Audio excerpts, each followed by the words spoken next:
Throughout the many years since video games came to existence, there have been a few titles that have been received favorably by gamers and publications. Some would go on to start a series, some of which are still going on to this very day. Zelda, Resident Evil, Streets of Rage, Crash Bandicoot, as well as PC classics such as Elder Scrolls and Diablo continue to bring joy to gamers with new entries. And while I still can't wrap my head around the whole Zelda timeline storyline, that is not the series that I'm going to be discussing today. The one I am covering for this video started back in the arcades in the 80s and is still going on today, although not as well known as some of the ones that I just mentioned. This one here is the Wonder Boy series. If you've never heard of the series, hold on tight. Even if you have heard of it, you might still be confused by the time I go over all the twists and turns that the series and the titles went through over the years. This series started off in 1986. Sega published Wonder Boy in the arcades before being ported to computers such as the Amstrad, the ZX Spectrum, and Commodore 64. As well as the Master System and even the SG-1000. It was a platformer that was developed by Escape, which later on became West 1, or is it Westone or West 1? According to Wikipedia, it seems that the West Stone is the proper pronunciation. In the game, you control Wonder Boy, who is named Tom Tom in the Master System version, who is out on a mission to save his girlfriend Tina, or Tanya, on the Master System from King, the main villain of the game. One of the things that will immediately jump out at you is the fact that your health constantly depletes, so you must collect food items as you progress through the 7 levels of the game before finally meeting up with King and saving your beautiful girlfriend. You can open eggs that contain an axe or even a skateboard to help you on your journey. I never ever found the skateboard to be of any help at all. If anything, that actually made the game a lot harder, at least for me. Now, some people out there might look at this game and say, well, wait a second, hold on. I've played this game before, but with a different name. Yeah, I'm getting to that. Now, as I stated earlier, this title was published by Sega, but even though they did not develop the game, they do own all the rights to the Wonder Boy trademark. Escape, in the meantime, at least to my best understanding, and I'm not saying I'm correct here since it's all still quite a bit confusing, grabbed the rights to the IP of Wonder Boy, that is to say, the game's code and other artistic properties, but not Wonder Boy specifically. That is still property of Sega, or it was, or I think it still is. That whole part right there is still a little bit cloudy to me. For the Mark III in Japan, this title was ported over with the name Super Wonder Boy. Why Super? Well, I'm gonna get to that. The Game Gear version changed the name of it to Revenge of Drancon. Drancon being the name for King, the main villain in Wonder Boy. Again, why? What if Sega held all the rights to the trademark, why release the Game Gear version under a totally different name? What was the point of the decision? Was it due to legal issues? I mean, why confuse gamers? Or worse, parents who are the ones buying these things? Can you imagine if you owned Wonder Boy for the Master System and you got a Game Gear and your parents were nice enough to see Revenge of Drancon at a local Toys R Us and decided, hey, let's buy it for our kid, only to have your parents give you a game you already own? What the hell are you supposed to do with 2 copies of Wonder Boy? The Master System and Game Gear ports of the game had a few extra levels, and the SG-1000 port had to be created from the ground up with new levels, while certain enemies and items were removed due to hardware limitations. But that Wonder Boy feel, it's still there. Because of the SG-1000 port in Japan, the Mark III port had the word Super added to the Wonder Boy title so to not confuse gamers with the SG-1000 title. So already we can see a little bit of confusion starting to set in. We got Wonder Boy in the arcades, which is fine, then the port of the SG-1000 and Master System titles keeping the name of the arcade, but the Mark III having the word Super added to the title due to the SG-1000 version. And the Game Gear version is just going off the rails and calling it something totally different and assuring some poor kids out there ended up with too many copies of the Wonder Boy game. Moving on. Oh wait, but we're not done with this title yet.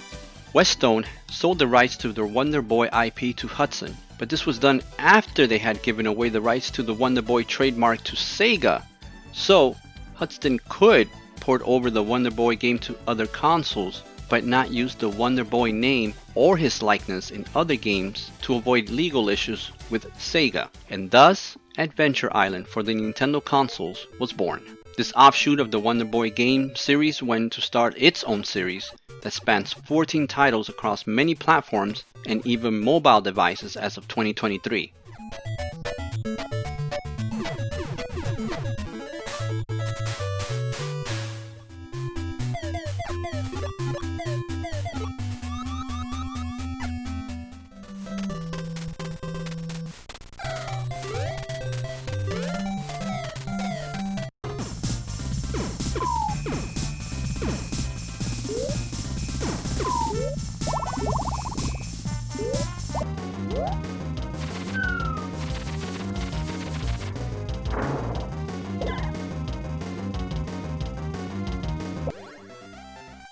Currently, Konami owns the Adventure Island IP after it absorbed Hudson Soft back in 2012. God help us all. Before I move on though, can I just point out the Master System box art here? You know, I see the cover art here and I think to myself, two words: marketing failure. If you were a gamer back then walking the Toys R Us aisles and you saw these two games right here side by side, which one would you pick up? Thank you. Moving on. In 1987, Wonder Boy got a sequel titled Wonder Boy Monsterland. This title gave the series a more RPG-style gameplay, but it still had platforming action. The game was ported over to the Master System with a very small change in the name. The word "in" was added to the title, so now it was called Wonder Boy in Monsterland here in the US. In Japan, the title was changed to Super Wonder Boy Monster World. This would be the start of the use Monster World in other titles down the line. Hudson Soft ported the title over to the PC Engine in Japan, but changed some characters of the game to match those found in a Japanese cartoon that was popular during that time. This port was titled Bakuriman World, and I gotta tell you, I love the box cover art for this game. I just love it. Look at this guy right here. Look at him. He's like a few seconds away from getting picked up by the men in white coats. He is crazier than a shithouse rat.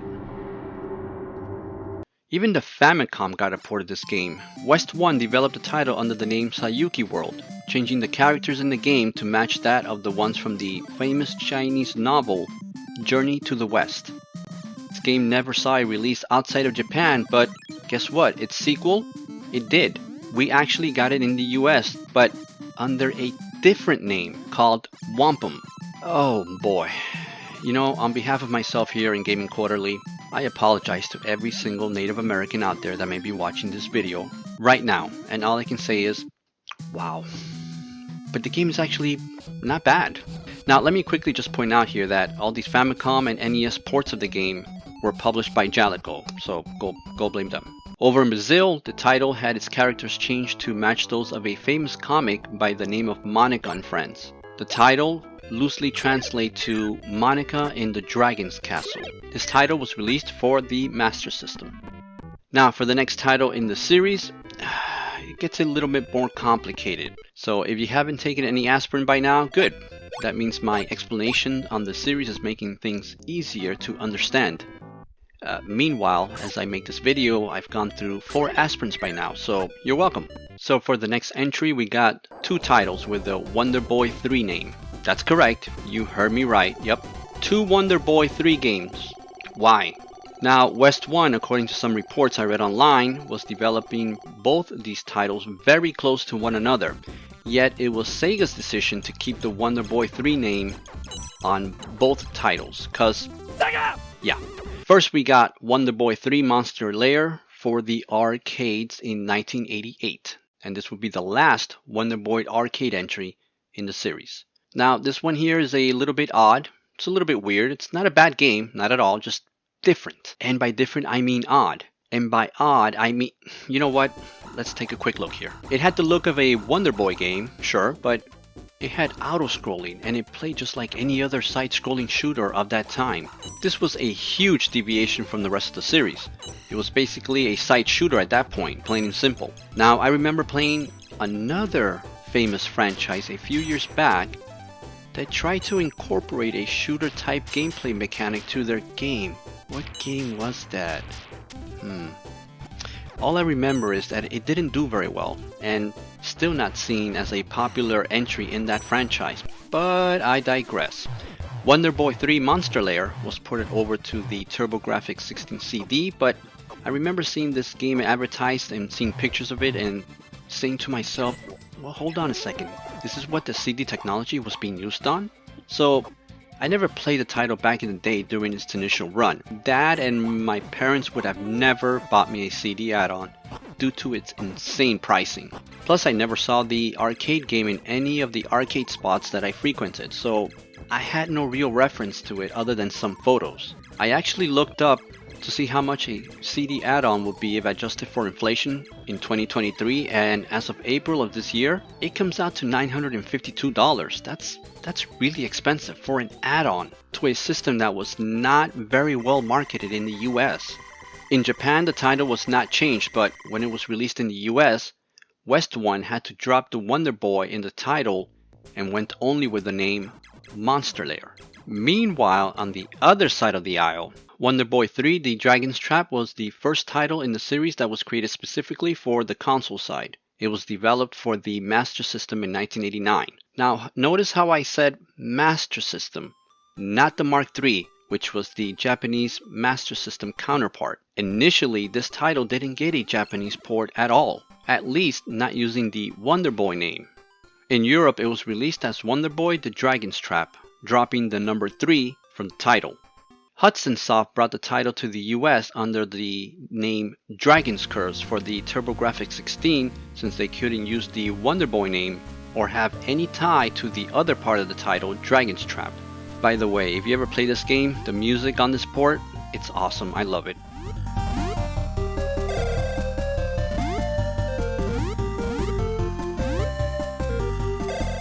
In Japan, for some unknown godly reason, it took Hudson Soft some time, but eventually they did release the game there. Same gameplay, intact, same graphics, same style of gameplay, yet the title of this game was, are you ready for this?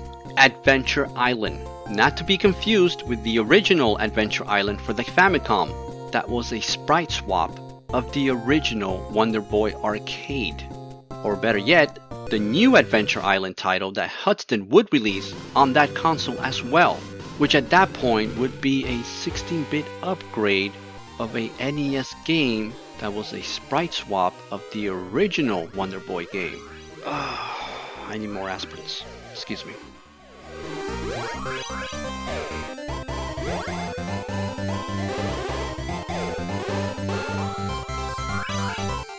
But Sega did come to the rescue and decided to release the Wonder Boy 3 Dragon Trap title on the Game Gear intact when they released it as Monster World 2. Oh, what the f***, Sega?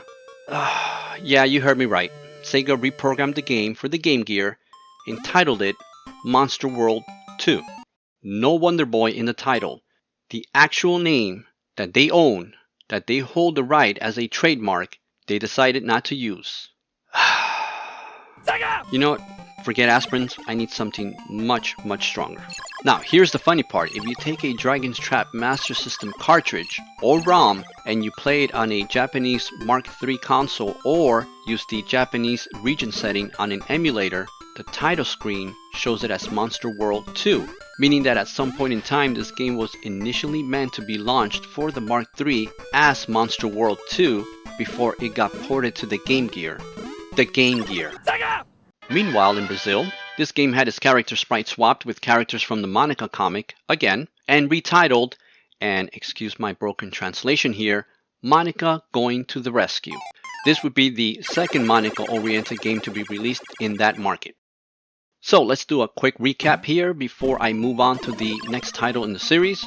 Wonder Boy 3 got 2 titles on 2 different platforms before one of them forked out into different titles, different consoles, and even different characters across different regions. But eventually, it did get released in Japan under a completely different title, twice. And you know what? We're not even done yet. Next title for the series will be Wonder Boy in Monster World, or as it's known in Japan, Wonder Boy 5 Monster World 3. Now you may be asking yourself, 5. Why 5? Why not 4? Well, good question. It's because there were 2 Part 3 titles. Remember that? Plus everyone everywhere knows that 3 plus 3 is 5. And by everyone everywhere, I mean... In Japan, Hudson released a title for the Turbo Duo under the name Adventure Island 2. Is what I would have said if anything in this video made freaking sense, but nothing does. So the title of this game turned out to be, drumroll please, The Dynastic Hero. Because, sure, why not? You know what, I don't care anymore.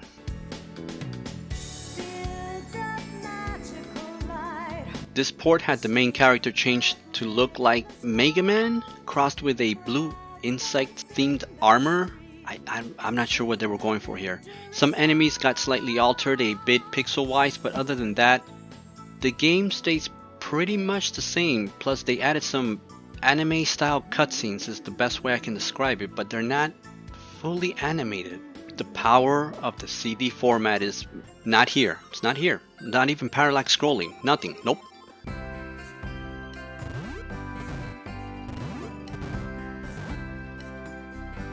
Meanwhile in Brazil, the title was once again modded with the characters from the Monica comics and retitled Monica in Adventure Island. Nah, I'm just kidding. This game was titled Monica's Gang in the Land of Monsters. I would have preferred Monica in Adventure Island. But hey, what do I know? Pretty sure any Brazilian gamer out there from back then will remember this title.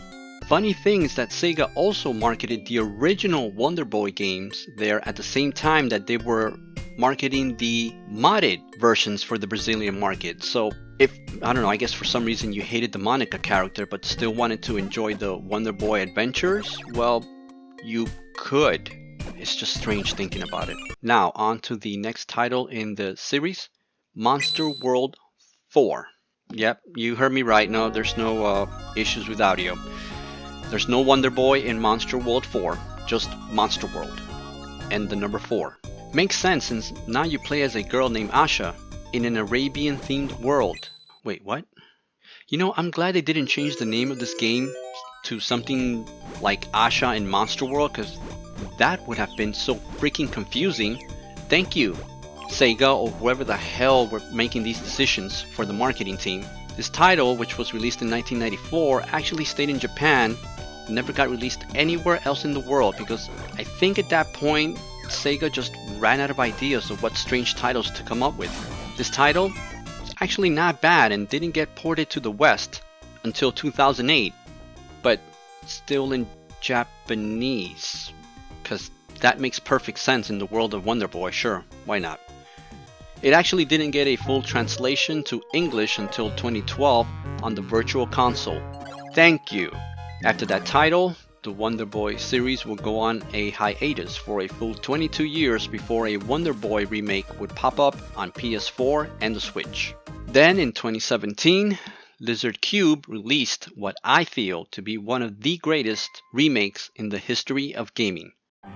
Wonder Boy: The Dragon's Trap for pretty much all major consoles of that time. If you've never played a Wonder Boy game, or even if you have and have some sort of nostalgic tie to the series, this game here is one that demands that it be played.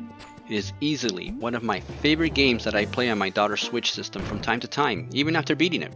However, a true original title to the actual Wonder Boy series would be released in 2018 when Game, I can't pronounce that, Atelier, partnered with LAT Corporation and with blessings from the original Wonder Boy creator Ryoichi Nishizawa released Monster Boy in the Cursed Kingdom. I kinda like that title.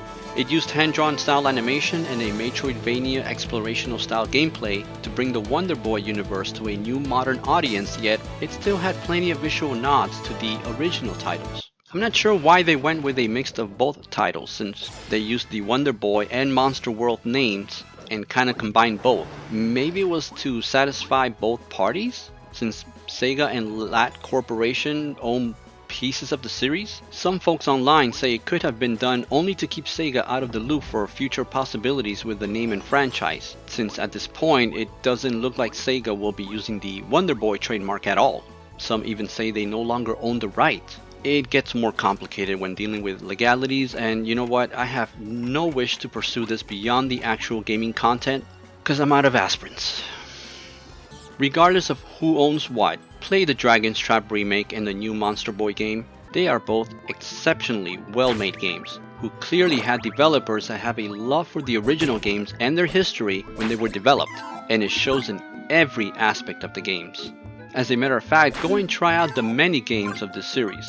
The one that surprised me the most out of all while making this video was Sayuki World for the Famicom. The graphics are actually quite good for a Famicom title. I was expecting a half-ass port like the ones we got with, say, Altered Beast or Shinobi on the Nintendo. Yeah, remember those? They exist, they're real. But I was instead blindsided by what I feel to be a very impressive game, although very sluggish as far as overall speed. Hopefully, after all these twists and turns in the series, you learned a little something about the Wonder Boy and Monster World titles. Personally, I never got into them back in the day, and it wasn't until I purchased the Dragon's Trap remake that I was curious as to how the Wonder Boy series played out through the years. As I read about it, I thought it would make a nice educational video regarding one of the most beloved platforming series of the early 8 and 16-bit days. It might never have reached the heights of, let's say, a Super Mario series for example, but it is still a lineage that holds a very special place in the mind and hearts of many gamers out there. This is one of those series that I felt I would have enjoyed a lot during its initial run. So before I end this video, let me just thank everyone out there for watching. Hopefully you enjoyed this little trip through time and all these different games. And by different I mean just in titles, because pretty much all of them, most of them were similar. You know what, I have fun playing these titles in the process. Let's leave it at that. So until next video, keep watching, keep gaming, and as always, take care of yourselves. I gotta get some more aspirins now, jeez.